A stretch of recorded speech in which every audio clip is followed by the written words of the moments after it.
This is not the best time to be a mortgage reporting company, but this is a great time to be a mortgage reporting trade association. All of the public policy stuff impacting our mortgage reporting companies and our tenant screening companies too shows that we as an association are stronger together. And there's nothing like a public policy threat to show the value of a trade association, to advocate on behalf of the industry.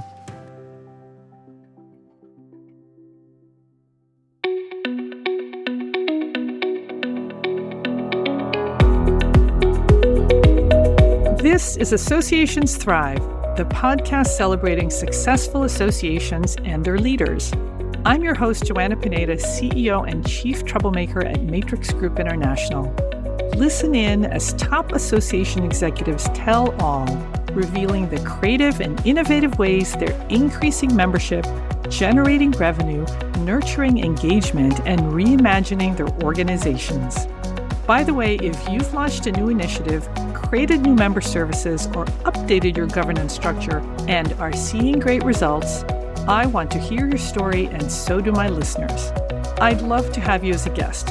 Go to podcast.matrixgroup.net and apply to be on Associations Thrive. Now let's dive into this week's show. Today, I'm speaking with Eric Ellman, president of the National Consumer Reporting Association, or NCRA. Eric, welcome to the show. Thank you very much, Joanna. I'm thrilled to be here. Eric, tell us about NCRA. NCRA is a trade association of companies that provide regulated data to mortgage lenders and to landlords and property managers to help consumers into homes, whether it's through the home buying process or through the home rental process. Our members provide to the mortgage lenders. We provide credit information from the 3 nationwide credit bureaus. We create what's called a tri-merge credit report. And to landlords and property managers, our members provide credit, criminal, and eviction history to help their landlords make sound risk management decisions. Because, for example, a landlord might not want to necessarily rent to an arsonist or to a sexual predator or somebody who has a history of evictions in the past. So our members are very data forward, very data focused, and all of the data that we provide help consumers into housing and help make housing decisions. Eric, when you say we take the data from the 3 credit reporting agencies, who's we? Is that NCRA or is that your members? Yeah, good question. It's we at large, but it's really our members that do this. And we as the association support those members. So it's our member companies that on the mortgage side take the credit data from the big 3 credit bureaus, merge them and sell them into the mortgage marketplace. On the tenant screening side of our house, they take the credit data, they take criminal history data from public sources and eviction data from public sources and share that data to their end user customers, which are going to be landlords and property management companies. Eric, I visited your website and there's a lot of talk about FCRA. Mm-hmm. Now, I'm not familiar with this. Talk to us about this because it sounds important to the industry. It is. It is the Fair Credit Reporting Act, which was passed in 1970 and effective in 1971, which has been amended many times since. It's probably amended on average once every 3 years. It is the governing touchstone of our industry, the Fair Credit Reporting Act. Even though it's called credit, it covers significantly more than credit. It includes, for example, the tenant screening data that our members provide is regulated by the Fair Credit Reporting Act. At its core, the FCRA is a privacy statute and largely codifies and incorporates fair information practices, or FIPS as it's called, which means notice, access, choice, consent, redress, and things like that. And the FCRA was really the nation's first national privacy law and has been a guiding light for regulators, the industry, and legislators ever since. And a lot of privacy laws that have come after are built on the fair information principles or the fair information practices that underlie the statute. So, Eric, it sounds like the FCRA protects me as a consumer, provides guidance to your members, but also provides guidance for how all this data can be stored, managed, shared, and maybe corrected if need be. All true. The FCRA governs all of that. It governs how the data arrives in the consumer reporting agencies. It governs how the data is stored inside the consumer reporting agencies, and it guides how it goes out the door as well. Every step in the process. And there are four players in the consumer reporting ecosystem, if you will. Most importantly are the consumers, and the data starts with consumers. But other players in the consumer reporting ecosystem are the consumer reporting agencies themselves, what the law calls a data furnisher, which are companies that furnish data to the consumer reporting agencies, and what the law calls data users, which are entities, businesses that use the data from a consumer reporting agency. Furnishers and users are often the same entity, but depending on where they are in the chain of the flow of data, the law recognizes them and treats them differently because you have different obligations as a furnisher of data and you have different obligations as a user of data. And at the center of all of this is the consumer, because the statute is built to protect consumers, and our members take those obligations very seriously. Eric, we got a lot to talk about when it comes to NCRA, but I want to turn first to your journey. How do you get to become president of NCRA? What's the journey?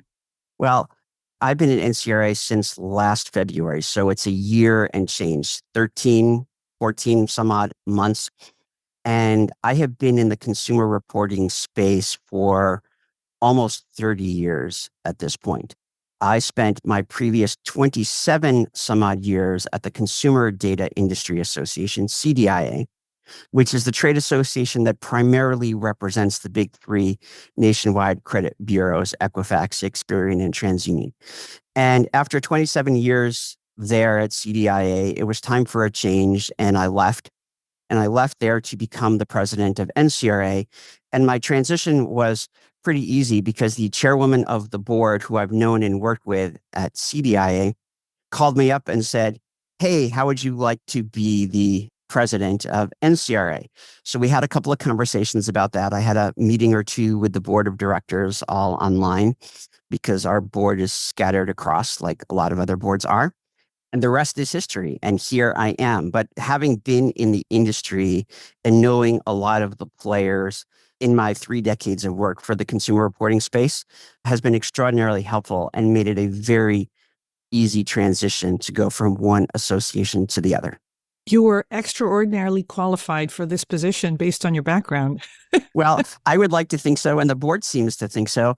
And Joanna, if I can riff here for just a second, I have been in this trade association racket for a very long time, for the entirety of my post-law school career.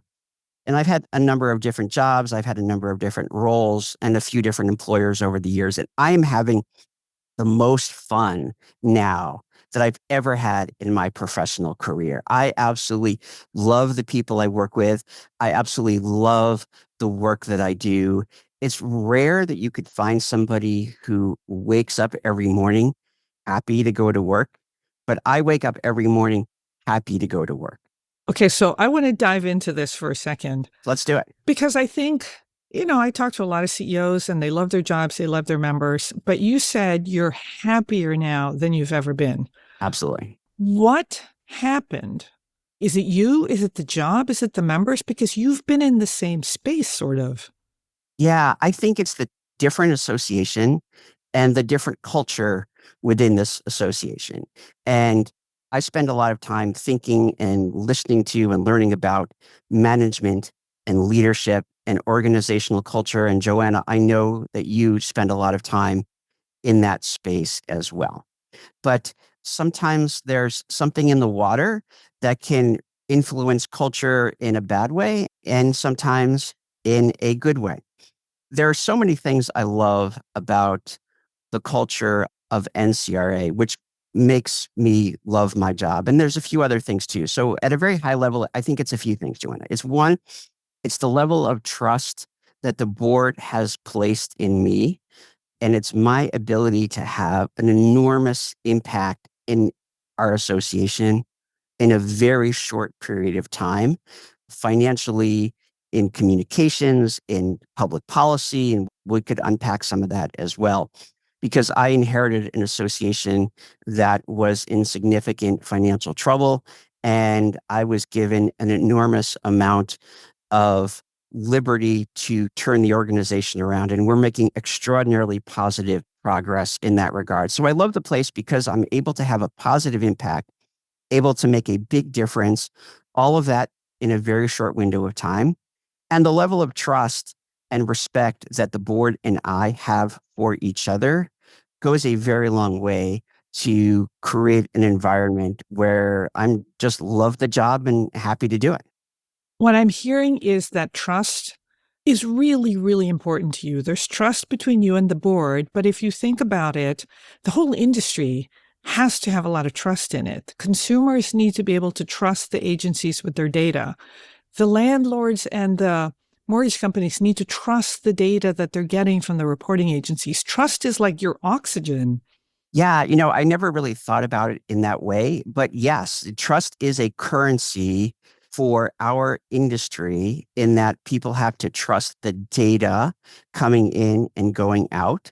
But we as a trade association should be reflective of the trust that the law requires us to have in dealing with our consumers. Yeah. And, I never really thought about it that way, Joanna. So bonus points for this part of the conversation.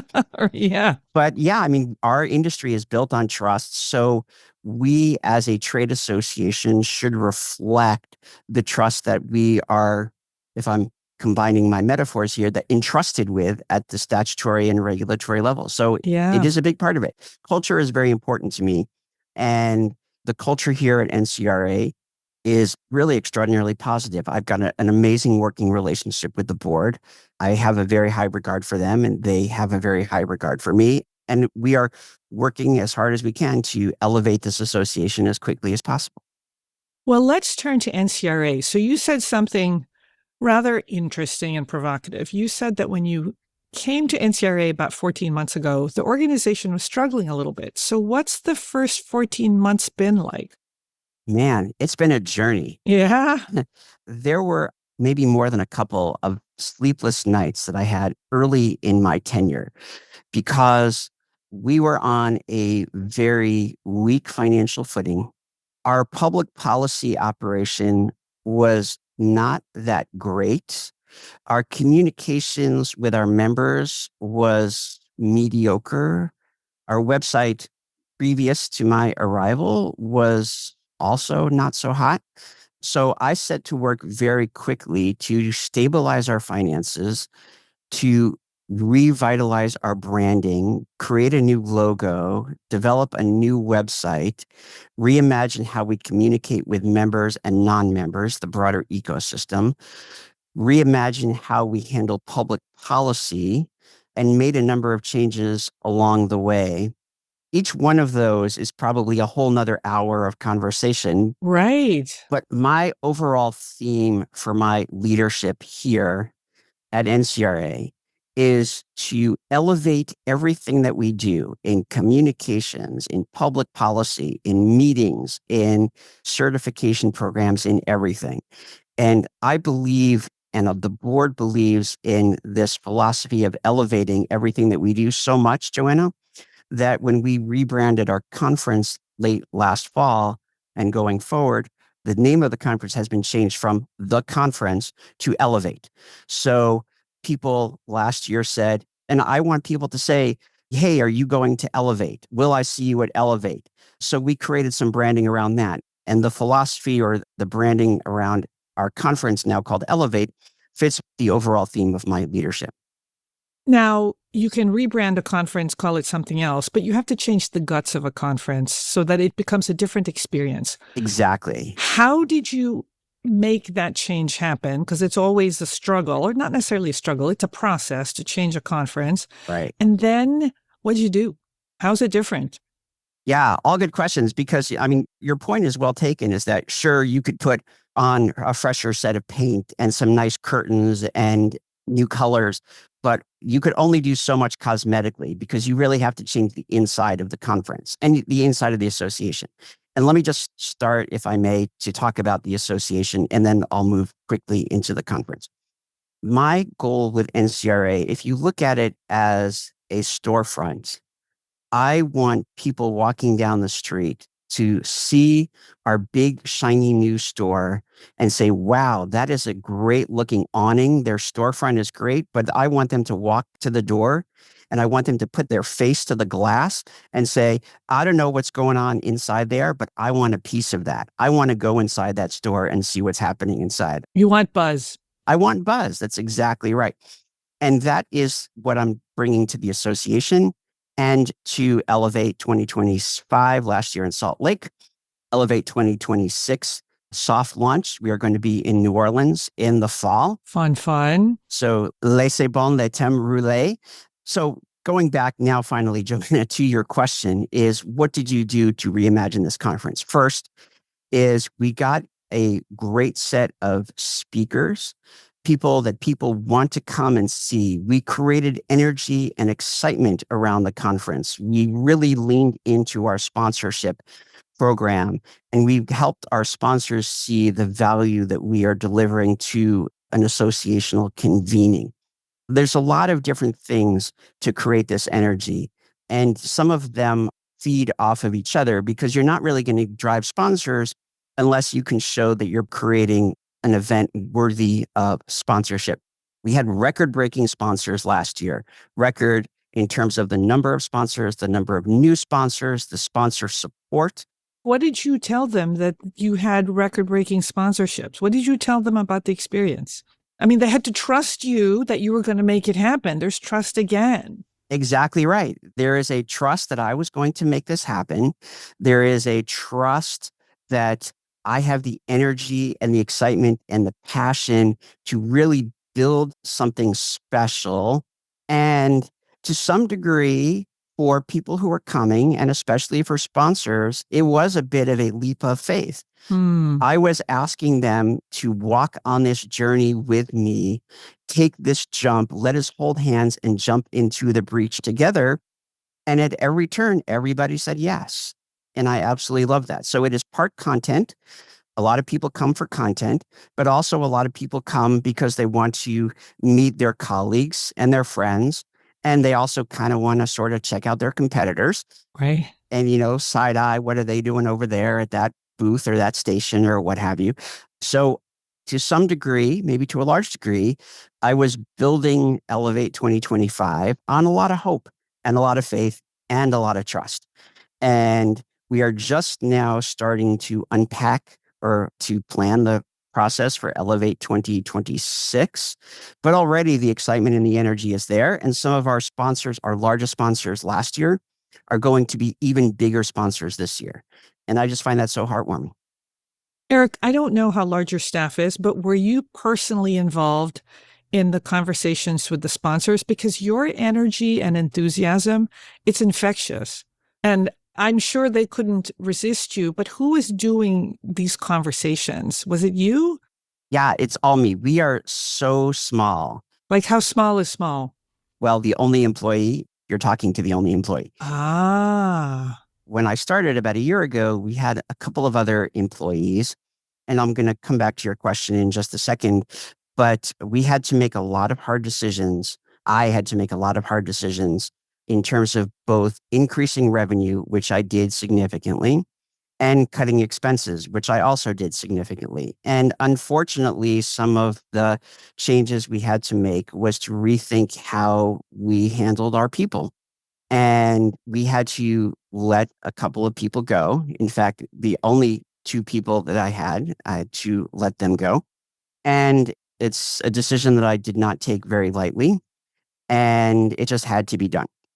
But we are building for the future. So to build for the future, I still remain, thankfully, at NCRA at the helm.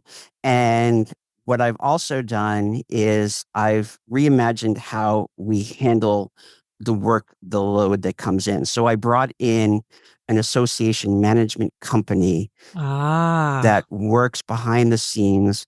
And the two women, Robin Schneibel and Maggie Craggs at Leonine Focus, one of them is in Richmond, one of them is in Maine, and they do an amazing job.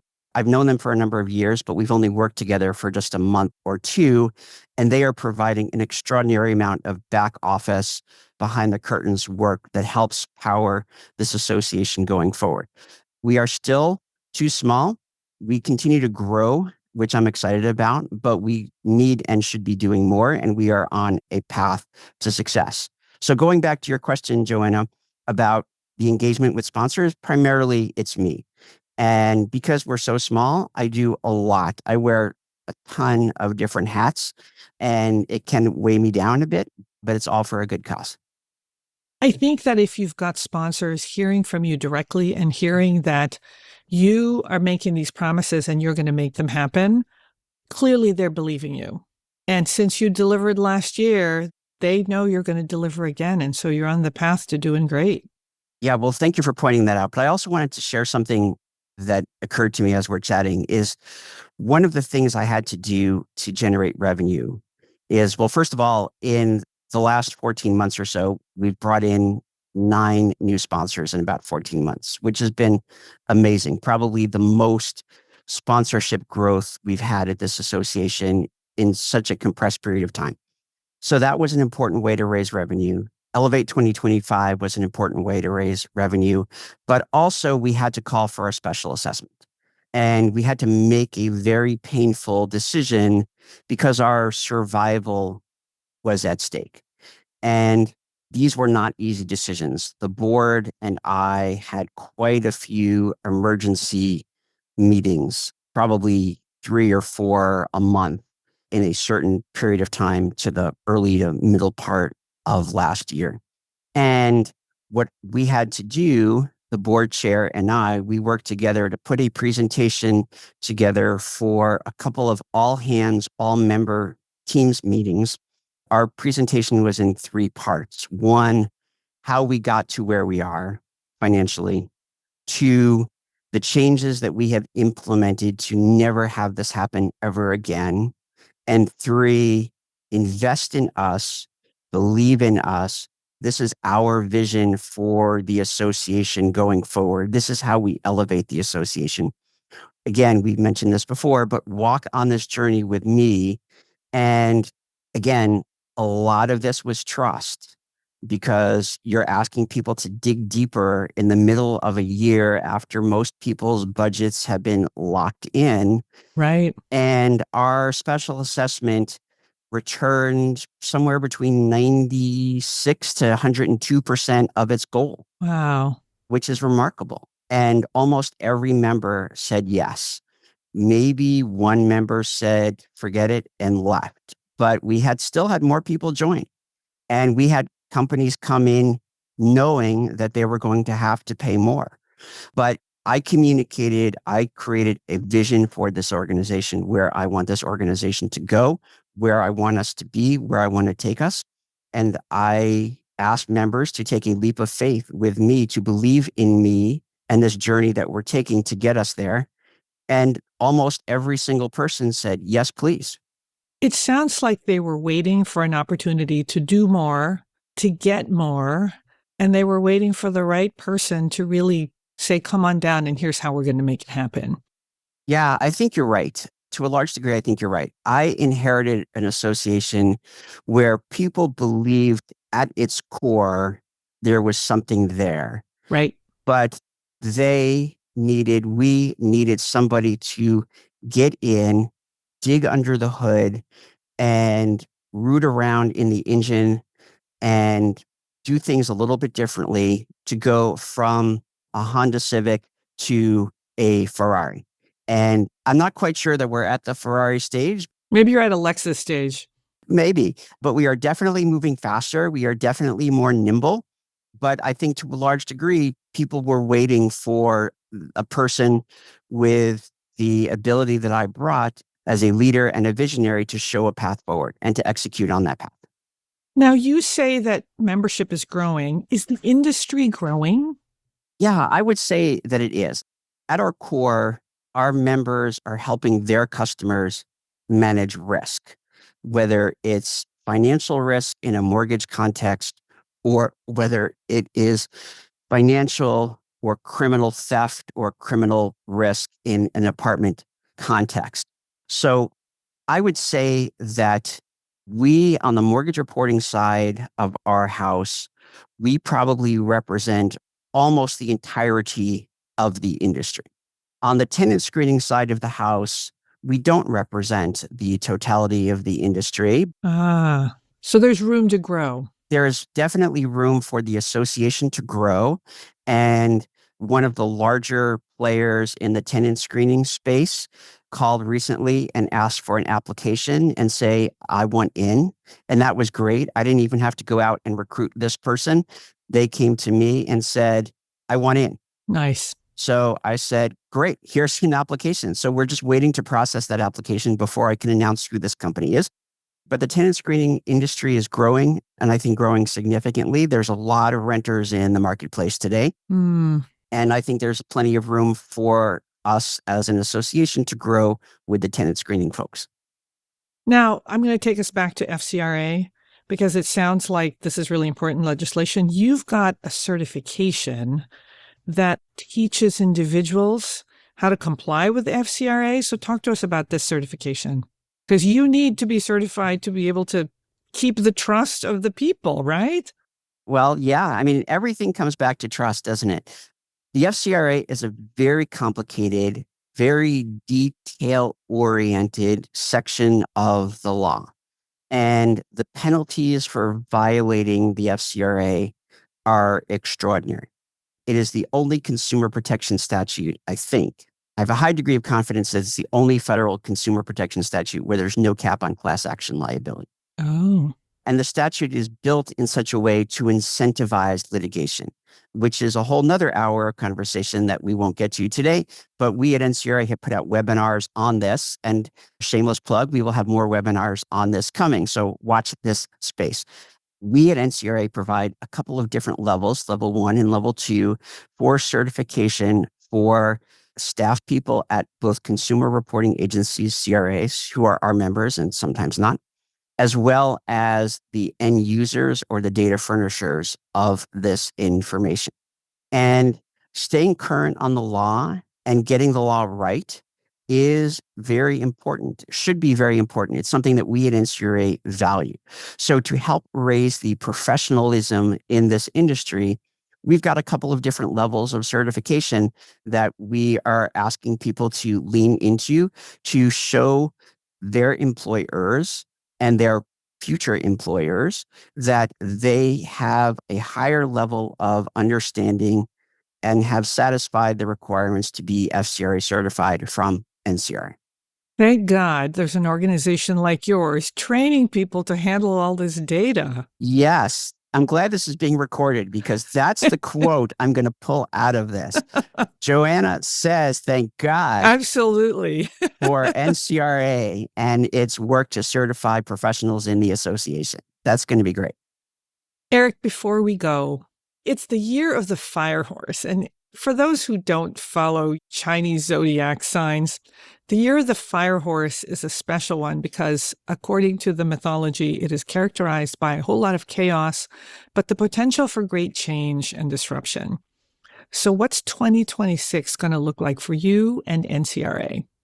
Yeah, good question. Well, first of all, thank you for educating me about the year of the fire horse because I am not as attuned to the zodiac symbols. Look it up. It's going to be a great year. Oh, I will.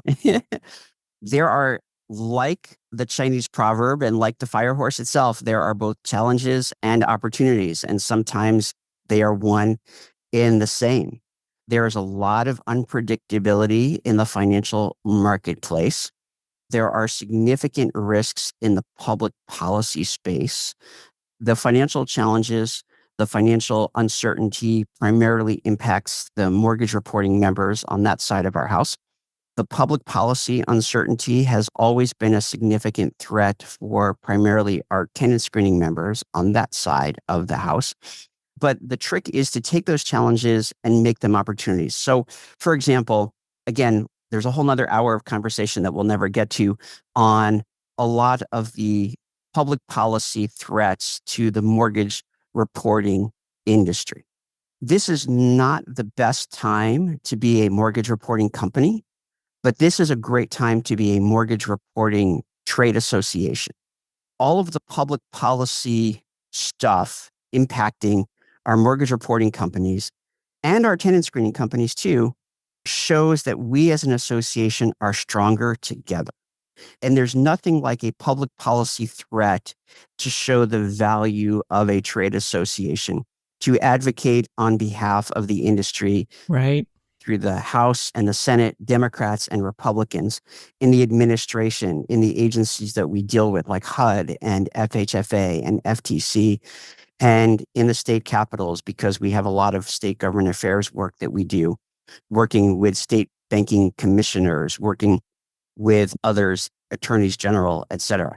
So we take all of this crises, this chaos, and we bring it together to show the value of the association in our public policy work, in our communications work, and in everything that we do. So I am thrilled. We are now 3 months, some odd, into the year, coming up to the end of the first quarter. So that means we got 3 more quarters to go and 9 more months. And I'm excited about the future. I'm excited about Elevate 2026 in New Orleans. And I'm excited about the year. There's still a whole lot of year to go, but the future is bright for NCRA, and I'm thrilled about that. Eric, I'm going to have you back. Yes. Because I want to hear about the year that you've had. I want to hear about Elevate 2026 and all the changes that you're really engendering over at NCRA. Thank you. Thank you, Joanna.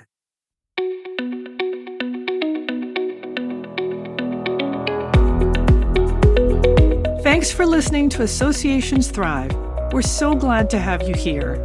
You know, my personal mission and the mission of my company, Matrix Group International, is to help associations and nonprofits increase membership, generate revenue, and thrive in the digital space.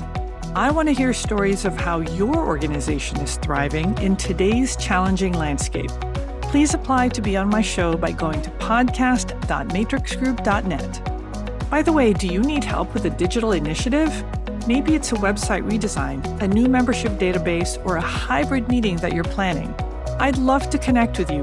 Please visit the Matrix Group website at matrixgroup.net. Thanks again for listening to this week's episode of Associations Thrive. Don't forget to subscribe to the show, leave a 5-star rating, post a comment, and share it with your colleagues and friends.